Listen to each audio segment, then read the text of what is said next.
अनुच्छेद। प्रश्न 1 है, भारतीय संविधान में अनुच्छेदों की संख्या है? तो उत्तर है डी 395।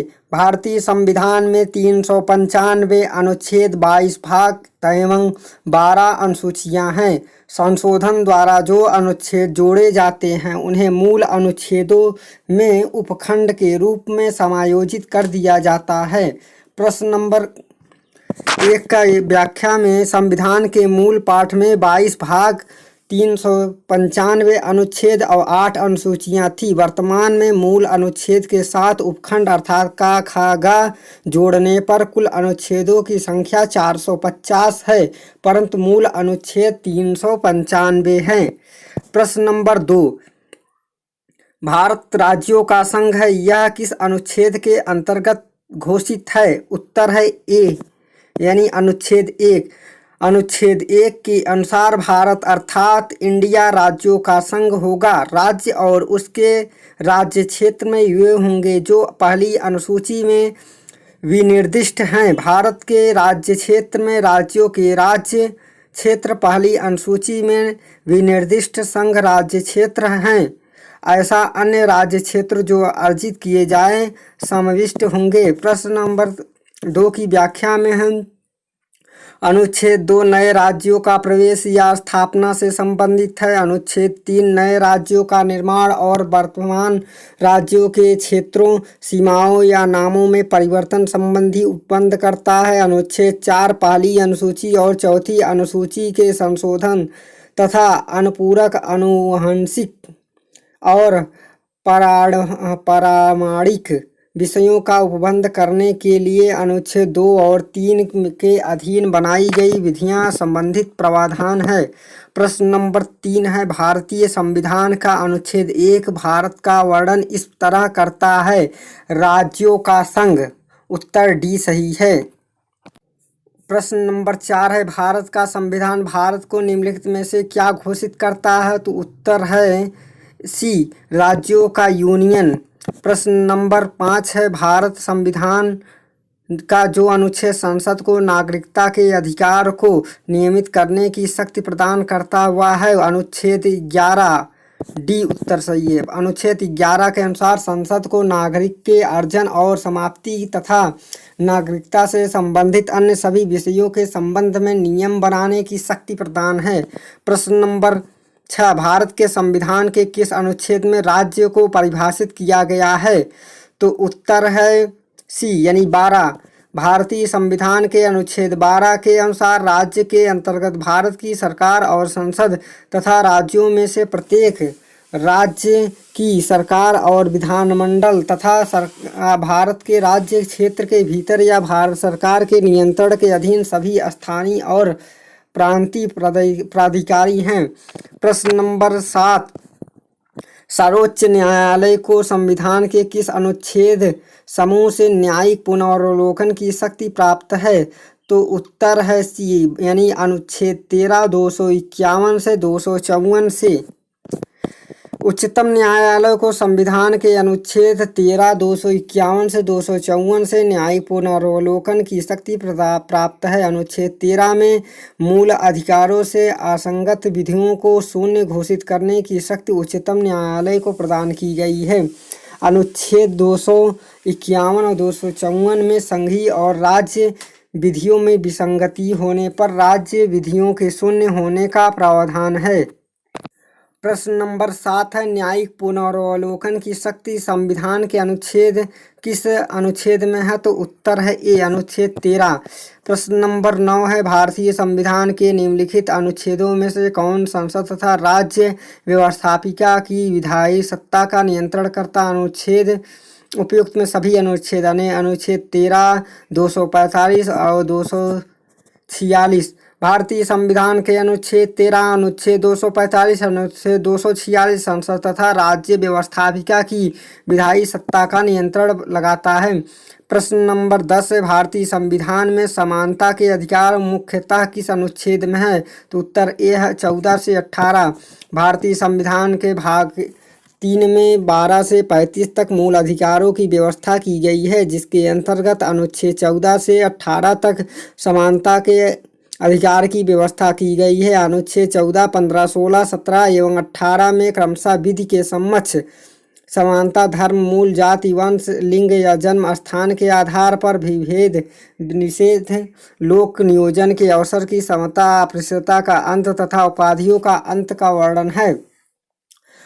अनुच्छेद 19 से 22 तक स्वतंत्रता के अधिकार की व्यवस्था की गई है, जिसमें क्रमशः वाक एवं विचार, अभिव्यक्ति की स्वतंत्रता, अपराधों के लिए दोष सिद्ध के लिए संबंध में संरक्षण। अनुच्छेद 20 प्राण एवं दैविक स्वतंत्रता। अनुच्छेद 21 कुछ दशाओं में गिरफ्तारी और निषेध के संरक्षण। अनुच्छेद 22 अनुच्छेद 23 और 24 तक शोषण के विरुद्ध अधिकार की व्यवस्था की गई है, जिसमें क्रमशः मानव और दुर्व्यवहार पर बालाश्रम का प्रतिरोध, कारखानों में जोखिम भरे कार्यों, बालकों से नियोजित पर रोक का वर्णन है। अनुच्छेद 24 में अनुच्छेद 25 से 28 तक धर्म की स्वतंत्रता का अधिकार की व्यवस्था की गई है, जिसमें क्रमशः अंतःकरण और धर्म को अवैध रूप से मानने, आचरण एवं प्रचार करने की स्वतंत्रता। अनुच्छेद 25 धार्मिक कार्यों के प्रबंधन की स्वतंत्रता। अनुच्छेद 26 किसी विशिष्ट धर्म की अभिवृद्धि के लिए करों के संवाद के बारे में स्वतंत्रता का वर्णन। अनुच्छेद 29 और 30 तक संस्कृत एवं शिक्षा संबंधी अधिकार की व्यवस्था की गई है, जिसमें क्रमशः अल्पसंख्यक वर्गों के हितों का संरक्षण। अनुच्छेद 29 शिक्षा संस्थाओं की स्थापना करने का अल्पसंख्यक वर्गों का अधिकार। अनुच्छेद 30 का वर्णन। अनुच्छेद 32 में संवैधानिक उपचारों का अधिकार की व्यवस्था की गई है। प्रश्न नंबर 11 है, निम्नलिखित में से कौन सा युग्म सुमेलित नहीं है? तो उत्तर है बी, यानी धार्मिक स्वतंत्रता का अधिकार 23, 24 ये सुमेलित नहीं है, बाकी सब सुमेलित है। यानी समानता का अधिकार 14 से 18 है। संस्कृत और शिक्षा संबंधी अधिकार 29 से 30 है। और डी, स्वतंत्रता का अधिकार 19 से 22 है। भारतीय संविधान में समानता का अधिकार 5 अनुच्छेदों द्वारा प्रदत्त किया गया था, वो अनुच्छेद है बी, यानी अनुच्छेद 14 से 18 तक।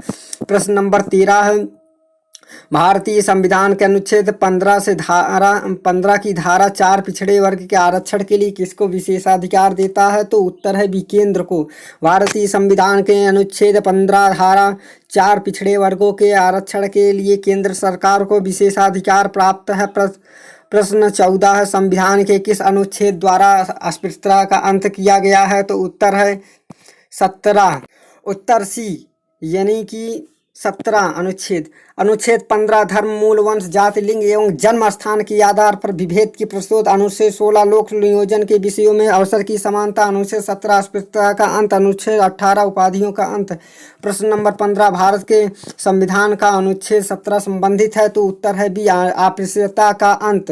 प्रश्न नंबर 16 स्वतंत्रता के अधिकार की गारंटी किस अनुच्छेद द्वारा दी गई है? तो उत्तर है सी, यानी अनुच्छेद 19। संविधान के अनुच्छेद 19 में प्रदत्त स्वतंत्रता का अधिकार नागरिकों को 6 प्रकार की स्वतंत्रता का आश्वासन देता है। प्रश्न नंबर 17 भारतीय संविधान के अनुच्छेद 19 में निम्नलिखित में कौन सा एक स्वतंत्रता प्रदान है? तो उत्तर है सी, धर्म की स्वतंत्रता। अनुच्छेद 19 के अंतर्गत अभिव्यक्ति की स्वतंत्रता सहित कुल 6 प्रकार की स्वतंत्रता है। तो इसमें कौन नहीं? धर्म सभा की स्वतंत्रता, भ्रमण की स्वतंत्रता, निवास तथा वर्ष जाने की स्वतंत्रता, ये सब है। वाक एवं अभिव्यक्ति की स्वतंत्रता, शांतिपूर्ण निरपराध सम्मेलन की स्वतंत्रता, संगत एवं संघ बनाने की संगत स्वतंत्रता, भारत के राज्य क्षेत्र में सर्वत्र आवाज संरचना की स्वतंत्रता।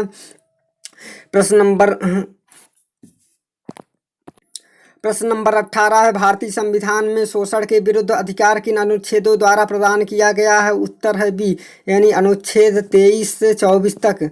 समानता एवं समता का अधिकार 14 से 18, स्वतंत्रता का अधिकार 19 से 22, शोषण के विरुद्ध 23, 24, संविधान स्वतंत्रता अधिकार, स्वतंत्रता का अधिकार, धार्मिक स्वतंत्रता 25 से 28, संस्कृत और शिक्षा संबंधी अधिकार 29 से 30, संवैधानिक उपचारों का अधिकार अनुच्छेद 32।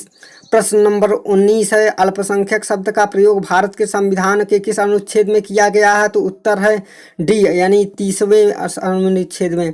भारतीय संविधान में अनुच्छेद 30 के अनुसार धर्म या भाषा आधारित सभी अल्पसंख्यक वर्गों को अपनी रुचि की शिक्षा संस्थाओं की स्थापना और प्रशासन का अधिकार है। इस प्रकार अल्पसंख्यक शब्द का प्रयोग भारतीय संविधान का अनुच्छेद 30 में किया गया है। प्रश्न नंबर 20, भारतीय संविधान में कौन सा अनुच्छेद अल्पसंख्यक वर्ग के हितों के संरक्षण से संबंधित है? उत्तर है सी, अनुच्छेद 30। प्रश्न नंबर 21 है, निम्नलिखित में से कौन सा अनुच्छेद संविधान उपचारों का अधिकार प्रदान करता है? तो अनुच्छेद 32। संविधान के अनुच्छेद 32 संवैधानिक उपचार का अधिकार प्रदान करता है। मूल अधिकारों का संरक्षण का अधिकार स्वयं में ही मूल अधिकार है। डॉक्टर अंबेडकर के अनुसार संवैधानिक उपचारों का अधिकार संविधान की आत्मा है। प्रश्न नंबर 22 है, भारतीय संविधान के अनुच्छेद 32 में कितने प्रकार के रिट हैं? तो उत्तर है बी, यानी 5 प्रकार के रिट जारी किए जाते हैं। अनुच्छेद 32 के अनुसार नागरिक मूल अधिकार लागू होने के न्यायालय 5 प्रकार के रिट जारी करते हैं: बंदी, प्रत्यक्षीकरण, परमादेश, प्रतिषेध, लेख उत्प्रेषण और अधिकार परीक्षा। प्रश्न नंबर 23 है, संविधान के किस अनुच्छेद के अंतर्गत पंचायतों के गठन का प्रावधान है? तो उत्तर है बी, यानी 40। संविधान के अनुच्छेद 40 ग्राम पंचायतों का गठन प्रावधान करता है। इस अनुच्छेद के अनुसार राज्य ग्राम पंचायतों का गठन करने के लिए कदम उठाएगा और उसकी ऐसी शक्तियां और प्राधिकार प्रदान करेगा जो उसे स्वायत्त शासन की इकाइयों के रूप में कार्य करने योग्य बनाने के लिए आवश्यक है। इसका अनुच्छेद 39 राज्य द्वारा अनुसरणीय कुछ नीति तत्व संबंधी प्रावधान करता। अनुच्छेद 41 कुछ दशाओं में काम, शिक्षा और लोक सहायता पाने का अधिकार संबंधी प्रावधान है। अनुच्छेद 42 है, काम की न्यायसंगत और मनावेचित दशाओं का प्रसूत सहायता का बंध है। प्रश्न नंबर 24, हमारे संविधान के किस अनुच्छेद में पर्यावरण का संरक्षण तथा संवर्धन उपबंध है? तो उत्तर है बी, अनुच्छेद 48 का।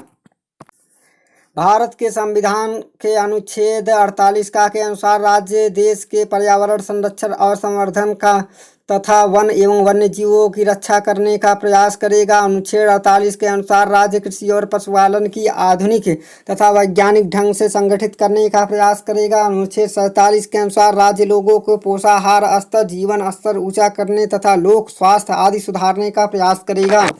प्रश्न नंबर 25 है, भारतीय संविधान के किस अनुच्छेद के तहत राज्य के अंतर्राष्ट्रीय शांति एवं सुरक्षा को प्रोत्साहित करने की शक्ति है? तो उत्तर है डी, यानी अनुच्छेद 51। भारतीय संविधान के अनुच्छेद 51 के तहत राज्य के अंतर्राष्ट्रीय शांति एवं सुरक्षा को प्रोत्साहित करने की शक्ति प्रदान है। उसी प्रकार अनुच्छेद 48 कृषि एवं जीव संगठनों का संरक्षण। अनुच्छेद 49 राष्ट्रीय महत्व के स्मारकों, स्थानों और वस्तुओं का संरक्षण। अनुच्छेद 50 कार्यपालिका से न्यायपालिका का पृथक्करण। प्रश्न नंबर 26 है, भारतीय संविधान का कौन सा अनुच्छेद अंतर्राष्ट्रीय संबंधों से संबंधित है? उत्तर है बी, अनुच्छेद 51। भारतीय संविधान के अनुच्छेद 51 के अंतर्गत राज्य के नीति निर्देशक तत्वों में अंतर्राष्ट्रीय और सुरक्षा की अभिवृद्धि का उल्लेख है। इसके अनुसार अंतर्राष्ट्रीय शांति और सुरक्षा अभिवृद्धि का राष्ट्रों के बीच न्याय संगत और सम्मान पूर्वक संबंधों को बनाए रखने का, संगठित लोगों को एक दूसरे के से व्यवहार में अंतर्राष्ट्रीय विधि और संधि बाध्यताओं के प्रति आदर बढ़ाने का है। अंतर्राष्ट्रीय विवादों वे मध्यस्थता द्वारा निपटाने के लिए प्रोत्साहित देने का प्रयास करेंगे। प्रश्न नंबर 27 है, निम्नलिखित में से कौन सा एक अनुच्छेद भारतीय संविधान में निर्दिष्ट भाग 4 के अंतर्गत पंच निर्णय की माध्यम से अंतर्राष्ट्रीय विवादों के समाधान की प्रोत्साहित? तो उत्तर है डी, अनुच्छेद 51। प्रश्न नंबर 28 है, भारतीय संविधान में कौन सा अनुच्छेद भारतीय विदेश नीति से संबंधित है? उत्तर है ए, अनुच्छेद 51। प्रश्न नंबर 29 है, भारतीय संविधान का कौन सा अनुच्छेद अंतर्राष्ट्रीय संबंध से संबंधित है? उत्तर है बी, अनुच्छेद 51। प्रश्न नंबर 30 है, मौलिक कर्तव्यों का उल्लेख भारतीय संविधान के किस अनुच्छेद में किया गया है? तो उत्तर है 51 ए। भारतीय संविधान के भाग 4 का में अंतर्गत अनुच्छेद 51 का के अंतर्गत मूल कर्तव्यों का प्रावधान है। स्वर्ण सिंह समिति के सिफारिश पर 42वें संविधान संशोधन अधिनियम द्वारा 1976 द्वारा मौलिक कर्तव्यों को संविधान में जोड़ा गया। प्रश्न नंबर 31 है, संविधान का कौन सा अनुच्छेद मौलिक कर्तव्यों से संबंधित है? उत्तर है बी, अनुच्छेद 51 ए। प्रश्न नंबर 32 है, भारत के राष्ट्रपति पद अवधि ग्रहण करने की 30 से 5 वर्ष की होती है, किंतु वह पुनर्निर्वाचन का पात्र है। यह व्याख्या करता है। अनुच्छेद 56 से 57। अनुच्छेद 56 के अनुसार राष्ट्रपति अपने पद ग्रहण करने की तिथि से 5 वर्ष की अवधि तक अपने पद पर बना रहता है। अनुच्छेद 57 के अनुसार भारत के संविधान यानी राष्ट्रपति का पदस्थ व्यक्ति दूसरे कार्यकाल के लिए भी चुनाव में उम्मीदवार बन सकता है। प्रश्न नंबर 33, भारत के राष्ट्रपति पर महाभियोग की प्रक्रिया का वर्णन संविधान के किस अनुच्छेद में किया गया है? तो उत्तर है भी अनुच्छेद 61 में। भारत के राष्ट्रपति का महाभियोग की प्रक्रिया का वर्णन संविधान के अनुच्छेद 61 में किया गया है। अनुच्छेद 52 में भारत का राष्ट्रपति, अनुच्छेद 57 में राष्ट्रपति के पुनर्निर्वाचन के लिए पात्रता, अनुच्छेद 59 है राष्ट्रपति की उपलब्धियों और उसके भत्ते उसके कार्यकाल के में घटाए नहीं जा सकते। प्रश्न नंबर 34 है, भारत के राष्ट्रपति संविधान के किस अनुच्छेद के अंतर्गत मंत्रिमंडल की सलाह मानने को बाध्य है? तो अनुच्छेद ए यानी 74वां। अनुच्छेद 74 में प्रावधान है कि राष्ट्रपति को सहायता एवं सलाह देने के लिए एक मंत्रिपरिषद होगी जिसका प्रधानमंत्री होगा और राष्ट्रपति अपने कृत्यों का प्रयोग ऐसी सलाह के अनुसार करेगा। 44वें संविधान संशोधन अधिनियम 1978 द्वारा इसमें एक महत्वपूर्ण उपबंध जोड़ा गया जिसमें राष्ट्रपति मंत्रिमंडल की सलाह की पुनर्विचार के लिए लौटा सकता है, पर पुनर्विचार के पश्चात दी गई सलाह के अनुसार कार्य करने के लिए बाध्य है। अनुच्छेद 35, भारतीय संविधान के किस अनुच्छेद के अंतर्गत भारत का राष्ट्रपति संघीय कैबिनेट की सलाह मानने के लिए बाध्य है? तो उत्तर है डी अनुच्छेद 74। प्रश्न नंबर 36 है, भारतीय संविधान के किस अनुच्छेद में राष्ट्रपति को सूचना का अधिकार दिया गया है? तो अनुच्छेद 78 में सूचना का अधिकार दिया गया है। भारत के संविधान के अनुच्छेद 78 के अनुसार प्रधानमंत्री का यह कर्तव्य होगा कि वह देश के प्रशासनिक एवं विधायी मामलों एवं मंत्री परिषद के निर्णयों को संबंध में राष्ट्रपति को सूचना दे यदि राष्ट्रपति इस पर की सूचना प्राप्त करना आवश्यक समझे। प्रश्न नंबर 37 है, संविधान के किस अनुच्छेद में धन विधेयक संबंधी विधेयक प्रक्रिया का वर्णन किया गया है? तो उत्तर है सी 109 में। संविधान के अनुच्छेद 109 में धन विधेयक के संबंध में विशेष प्रक्रिया का उल्लेख करता है। धन विधेयक की परिभाषा अनुच्छेद 110 में वर्णित है। प्रश्न नंबर 38, भारतीय संविधान के किस अनुच्छेद में संबंध वित्त विधेयक से है? उत्तर है सी 109। प्रश्न नंबर 39, धन विधेयक को परिभाषित किया गया है? तो उत्तर है ए यानी 110 में। संविधान के अनुच्छेद 110 में धन विधेयक को परिभाषित किया गया है। संविधान के अनुच्छेद 110 के अनुसार कोई विधेयक धन विधेयक समझा जाता है यदि उसमें केवल निम्न सभी या किन्हीं विषयों से संबंध उपबंध है: किसी कर का अधिरोपण, उत्पादन, परिहार, परिवर्तन या विनियमन, सरकार द्वारा धन उधार लेने का विनियम, भारत की संचित निधि का आकस्मिक निधि धन जमा करना या निकालना, किसी व्यय को भारत की संचित निधि पर भारित घोषित करना, भारत के संविधान विधि या भारत के लोक लेखा पद धन प्राप्त करने अथवा ऐसे धन की अभिरक्षा या उसके निर्गमन अथवा संघ राज्य के लेखाओं में संपारीक्षा आदि। प्रश्न नंबर 40 है, संविधान के किस अनुच्छेद में उच्चतम न्यायालय की स्थापना एवं संरचना का वर्णन है? उत्तर है ये अनुच्छेद 124 में। संविधान के अनुच्छेद 124 में उच्चतम न्यायालय के संगठन के संबंध में प्रावधान किया गया है तथा उच्चतम न्यायालय की संरचना की भी बात की गई है। प्रारंभ में उच्चतम न्यायालय में न्यायाधीशों की संख्या मुख्यतः न्यायाधीश अतिरिक्त 7 थे। वर्ष 2008 में एक अधिनियम के तहत मुख्य न्यायाधीश सहित सर्वोच्च न्यायालय में न्यायाधीशों की कुल संख्या 31 रखने का प्रावधान किया गया है। प्रश्न नंबर 41, भारतीय संविधान के किस अनुच्छेद में सर्वोच्च न्यायालय में तदर्थ न्यायाधीशों की व्यवस्था है? उत्तर है डी 127। संविधान के अनुच्छेद 127 के अनुसार मुख्य न्यायाधीश राष्ट्रपति की पूर्व स्वीकृत के तदर्थ न्यायाधीश की नियुक्तियों पर भी कर सकते हैं। उच्च न्यायालय के ऐसे न्यायाधीश को जो उच्चतम न्यायालय का न्यायाधीश बनने की योग्यता रखते हों।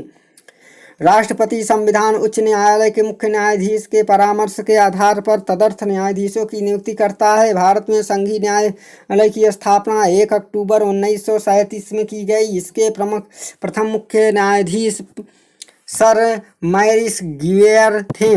प्रश्न नंबर 42 है, भारतीय संविधान में निम्न में से कौन सा एक अनुच्छेद राष्ट्रपति को नियंत्रक तथा महालेखा परीक्षक नियुक्त करने की शक्ति प्रदान करता है? तो उत्तर है 148। अनुच्छेद 148 के अनुसार भारत का नियंत्रण महालेखा परीक्षक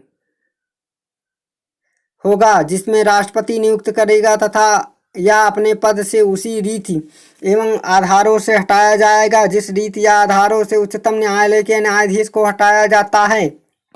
अनुच्छेद 149 नियंत्रण महालेखा परीक्षक के कर्तव्य एवं शक्तियाँ। अनुच्छेद 150 संघ एवं राज्यों के लेखाओं का प्रारूप है। अनुच्छेद 147 निर्वाचन। प्रश्न नंबर 43 है, भारत के संविधान के नियंत्रक एवं महालेखा परीक्षक नियुक्त करने का अधिकार है भारत के संविधान के प्रावधान के अनुसार? तो उत्तर है सी, अनुच्छेद 148 के अनुसार। प्रश्न नंबर 44 निम्न में से कौन सा युग्म सही सुमेलित है?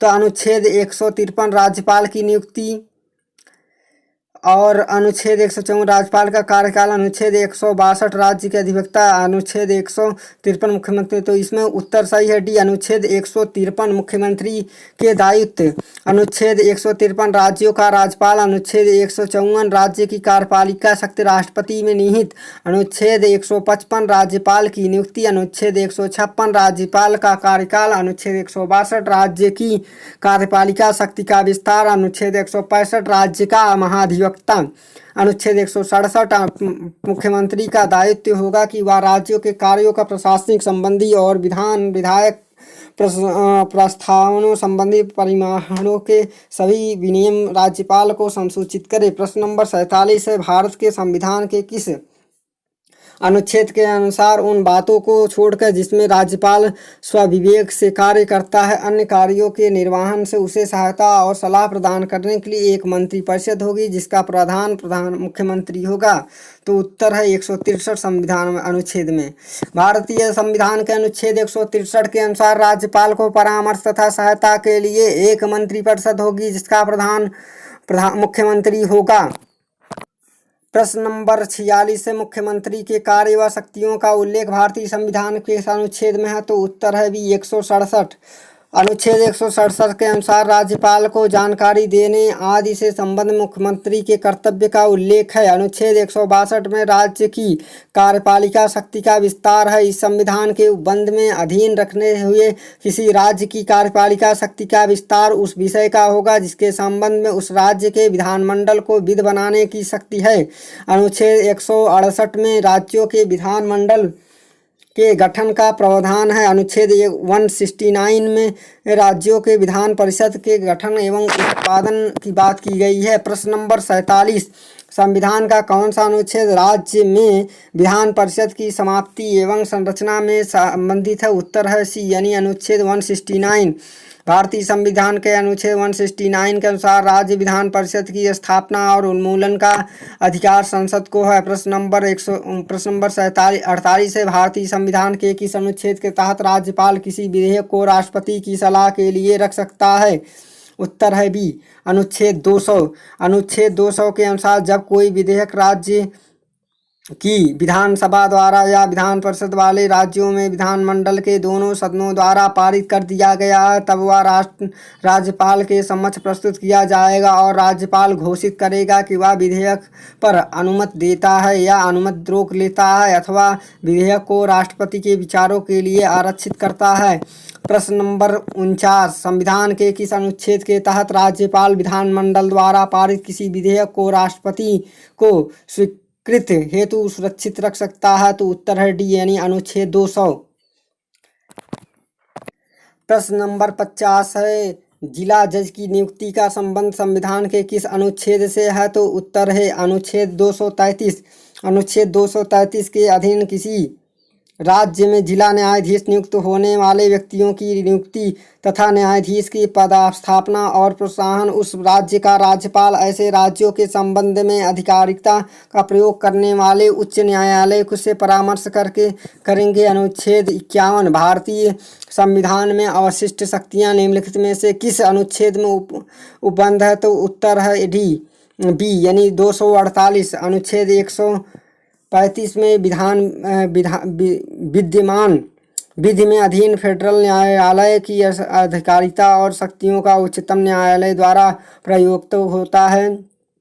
प्रश्न नंबर 52, भारतीय संविधान के किस अनुच्छेद के अंतर्गत राज्यसभा विधेयक बहुमत द्वारा राज्य सूची के किसी विषय पर संसद के कानून बनाने की स्वीकृत कर सकता है? तो उत्तर है अनुच्छेद 249। प्रश्न नंबर 53 है, भारत के संविधान का कौन सा अनुच्छेद संसद को राज्य सूची में किसी विषय पर विधि निर्माण की शक्ति प्रदान करता है? तो अनुच्छेद 249 होगा सही। प्रश्न नंबर 54 है, भारतीय संविधान के किस अनुच्छेद के अंतर्गत संसद राज्य सूची में दिया गया किसी विषय पर कानून बना सकता है? तो उत्तर डी अनुच्छेद 249 में। प्रश्न नंबर 55 है, अनुच्छेद 249 में किसके अधिकारों से संबंधित है? तो उत्तर है बी यानी कि राज्यसभा। प्रश्न नंबर 56 है, भारतीय संविधान में केंद्र राज्य प्रशासनिक संबंध निम्नलिखित में से किस अनुच्छेद में वर्णित है? तो उत्तर है अनुच्छेद 256 से 263। भारत के संविधान के 11वें भाग में संघ और राज्यों के बीच संबंधों का वर्णन है। इसी भाग के दूसरे अध्याय में अनुच्छेद 256 से अनुच्छेद 263 तक केंद्र राज्य प्रशासनिक संबंध का वर्णन है। अन्य महत्वपूर्ण तथ्यों में संविधान के 11वें भाग में पहले अध्याय में अनुच्छेद 245 से अनुच्छेद 255 तक संघ और राज्य के बीच विधायी संबंध वर्णित है। प्रश्न नंबर 57, सरकारिया कमीशन द्वारा अंतर्राज्यीय परिषद के गठन की संस्तुति संविधान के किस अनुच्छेद में अंतर्गत है? उत्तर है सी अनुच्छेद 263। अनुच्छेद 263 में केंद्र और राज्यों के बीच समन्वय स्थापित करने के लिए राष्ट्रपति को एक अंतर्राज्यीय परिषद की स्थापना करने के लिए शक्ति प्रदान करता है यदि उसे यह प्रतीत हो कि उसका स्थापना से लोक हितों की सिद्धि होगी। अतः अंतर्राज्यीय परिषद का निर्माण स्वतः संवैधानिक है। संविधान में उल्लिखित प्रावधानों के तहत इसका स्थापना होती है। ध्यातव्य है कि सरकारिया कमीशन द्वारा अंतर्राज्यीय परिषद के गठन की संस्तुति की गई है। प्रश्न नंबर 58, भारतीय अखिल भारतीय सेवाओं का उल्लेख है? तो बी अनुच्छेद 312 में। भारतीय संविधान के अनुच्छेद 312 में अखिल भारतीय सेवाओं का उल्लेख है। अनुच्छेद 260 के अंतर्गत भारत के बाहर के राज्य क्षेत्रों के संबंध में संघ की अधिकारिता का उल्लेख है। अनुच्छेद 300 में वाद और कार्यवाहियों का उल्लेख है। अनुच्छेद 315 संघ और राज्यों के बीच के लिए लोक सेवा आयोग का गठन का संबंध प्रावधान है। अनुच्छेद 59, भारतीय संविधान के किस अनुच्छेद में संसद साधारण बहुमत से विधि पारित कर संशोधित नहीं कर सकता? तो उत्तर है डी अनुच्छेद 312। अनुच्छेद 312 अखिल भारतीय सेवाओं के सृजन के विषय में। अनुच्छेद 312 में यह उपबंध है कि यदि राज्यसभा उपस्थिति और मत देने वाले सदस्यों में से कम 2/3 सदस्यों द्वारा समर्थित संकल्प द्वारा घोषित करती है तो राष्ट्रीय हित में ऐसा करना आवश्यक या समीचीन है तो संसद विधि बनाकर अखिल भारतीय सेवाओं का सृजन कर सकती है। प्रश्न नंबर 60 है, भारतीय संविधान के किस अनुच्छेद के किसमें निर्वाचन आयोग का प्रावधान है? तो बी अनुच्छेद 324 में। भारतीय संविधान के अनुच्छेद 324 के तहत संसद, राज्य विधानमंडल और राष्ट्रपति एवं उपराष्ट्रपति पदों के निर्वाचन के लिए अधीक्षण, निर्देशन और नियंत्रण के लिए निर्वाचन आयोग का प्रावधान किया गया है। अनुच्छेद 61, भारत के निर्वाचन आयोग का गठन संविधान के किस अनुच्छेद में किया गया है? तो उत्तर है डी अनुच्छेद 324। प्रश्न नंबर 62 है, भारतीय संविधान के किस अनुच्छेद में निर्वाचन आयोग के लिए प्रावधान है? अनुच्छेद 324। प्रश्न नंबर 63 है, संविधान के किस अनुच्छेद के तहत यह उपबंधित है कि निर्वाचन नामावली धर्म, मूल वंश, जाति, लिंग के आधार पर तैयार नहीं की जाएगी? तो उत्तर है अनुच्छेद 325 में। संविधान के अनुच्छेद 325 के अनुसार संसद के प्रत्येक सदन या किसी राज्य के विधानमंडल के प्रत्येक सदन के लिए निर्वाचन के लिए प्रत्येक प्रादेशिक निर्वाचन क्षेत्र के लिए एक साधारण निर्वाचन नामावली होगी और केवल धर्म, मूलवंश, जाति, लिंग या इससे किसी भी आधार पर कोई व्यक्ति ऐसा किसी नामावली में सम्मिलित किए जाने के लिए अपात्र नहीं होगा या ऐसी किसी निर्वाचन क्षेत्र के लिए किसी विशेष निर्वाचन नामावली में सम्मिलित किए जाने का दावा नहीं करेगा।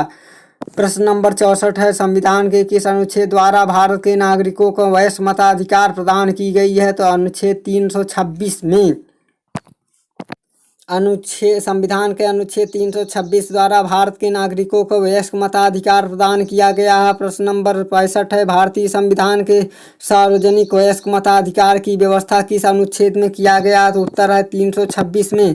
प्रश्न नंबर 66 है, भारतीय संविधान का अनुच्छेद 333 सुनिश्चित करता है 333 सुनिश्चित करता है राज्य विधानसभा में एंग्लो इंडियन समुदाय का प्रतिनिधित्व।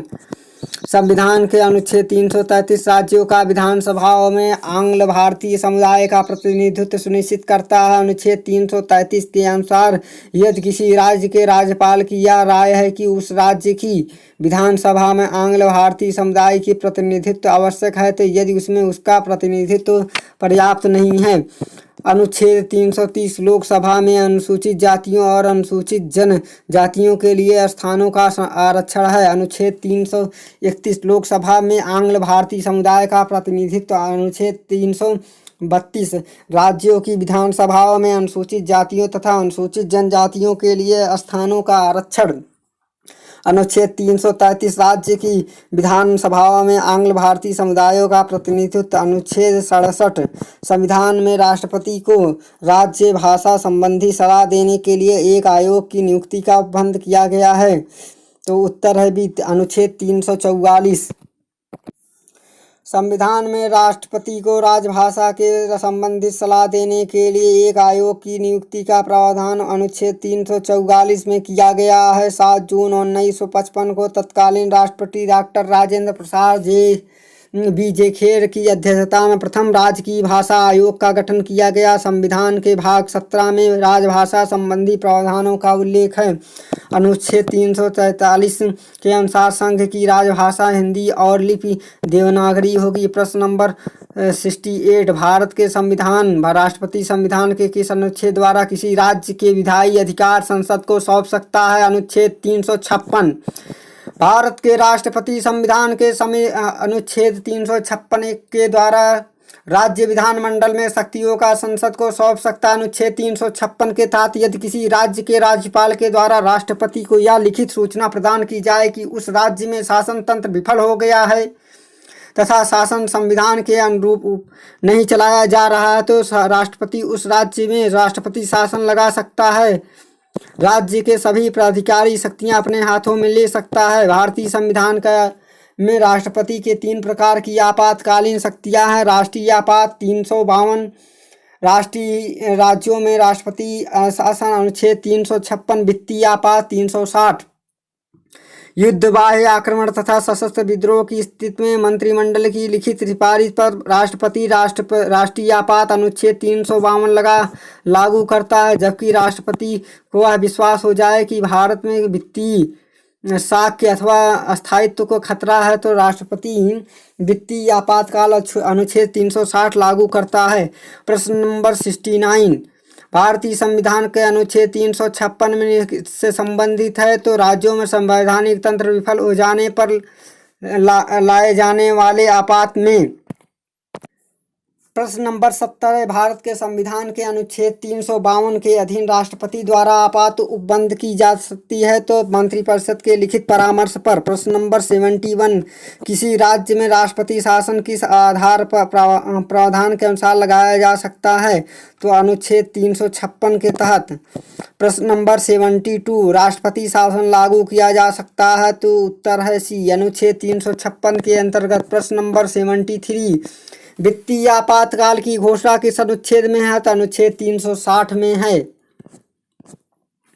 प्रश्न नंबर 74 निम्न में से किस भारतीय संविधान के अनुच्छेद का व्यवहार में क्रियान्वयन नहीं है? तो उत्तर में 360 यानी उसका क्रियान्वयन नहीं है। प्रश्न नंबर 75 भारतीय संविधान के किस अनुच्छेद में संविधान संशोधन प्रक्रिया उल्लिखित है? तो अनुच्छेद 368 में।